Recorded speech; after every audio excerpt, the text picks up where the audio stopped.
Hi there, I'm Ephraim Gopin of 1832 Communications. Thank you for joining me for this episode of the Weekly Send, where I help you and your nonprofit upgrade your email fundraising and marketing efforts. Today, we're going to look at an email from the Environmental Defense Fund. The subject line reads, "Forward, Happy International Polar Bear Day." I like the uh, I like the exclamation point at the end. If you're into polar bears and in the environment, you're certainly going to open up this email.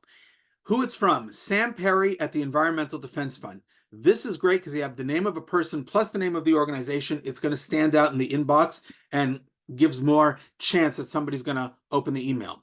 The email address it came from is Take Action, and the reply to is also Take Action. Now, that's not as generic as info or office, but it's still not personal. If Sam is sending me the email, I'd like Sam's email address here as well. The email opens up just checking in to make sure you saw Emily's email earlier today.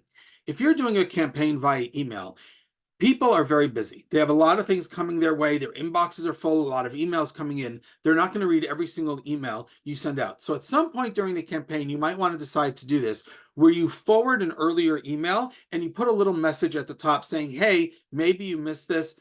It's important that you read this. And that's what they do here, just checking to make sure you saw Emily's email earlier today, and it comes from Sam Perry, their director of membership. And then here's that forwarded email. Today is International Polar Bear Day, so you've got a good headline. Great hero image here. And right underneath it, call to action, learn more about polar bears. Emails can definitely be used to educate people. It shouldn't just be always to inform them about your programs and services. Educate people. Let them learn more about the work you do or that's related to the issues you advocate for. And so today is International Polar Bear Day, and they invite you to check out their interactive webpage, which we'll look at in a minute. But then they add, without urgent action to tackle climate change, scientists predict Arctic summer sea ice could disappear around 2050, threatening polar bears. So what can you do? And they offer you three options. One is adopt a polar bear and become a monthly giver. Number two, respond to their alerts. Throughout the year, they're sending alerts, advocacy related. They want you to sign petitions, call elected officials, etc. So they're reminding you to do that. Or number three, you can forward this email, which is also great. You want to share. Somebody loves polar bears or is somebody who advocates for the environment. Share this email with them. That's a great idea. So they're giving you different ways to get involved. So the email is a bit long, but that's because you've got Sam's email at the top. But the email itself is good in terms of what they're offering and the different elements of it. The mobile version also, again, a bit long, but it's fine. It's spaced well. This headline stands out. This picture stands out. The CTA button stands out. The fact that they broke up the email with the 1, 2, 3 is good. So it's a good mobile version of this email. I want to share with you that interactive web page they mentioned in the email. And you can see we're going to meet the polar bears. They give you some information about polar bears, and they even tell you, pay attention, there's a quiz after this. This page I love. This is something you might want to even do with one of your kids. Just sit there and you look and you learn about the different parts of the polar bear. Their mouths have large, sharp front teeth. Their stomachs, they can fast for months. There's so much great information going on here, and it's simple and easy to read. You go to the next page and they have a polar bear IQ. They test your knowledge of what you've learned so far or what you know about polar bears. It's a 4-question quiz. Quizzes are very engaging. People love to take them to see how many answers they can get right. So I took the quiz, and what they did is after I answered, they show you how many people who took the quiz chose A, B, C, or D, which was also interesting. Did people choose like me, or did they not choose like me?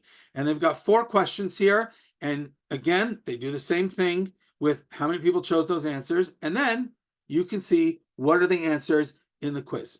So that's a nice little way to engage people. It's also educational, informational. I like it. When you finish the quiz, polar bears are in trouble. You're going to read on. There's a little bit more about the threats to polar bears. There's another page here with 2 videos. Videos make it interactive. People are going to watch these videos to learn more. And then at the end, they have a call to action and a little bit more information.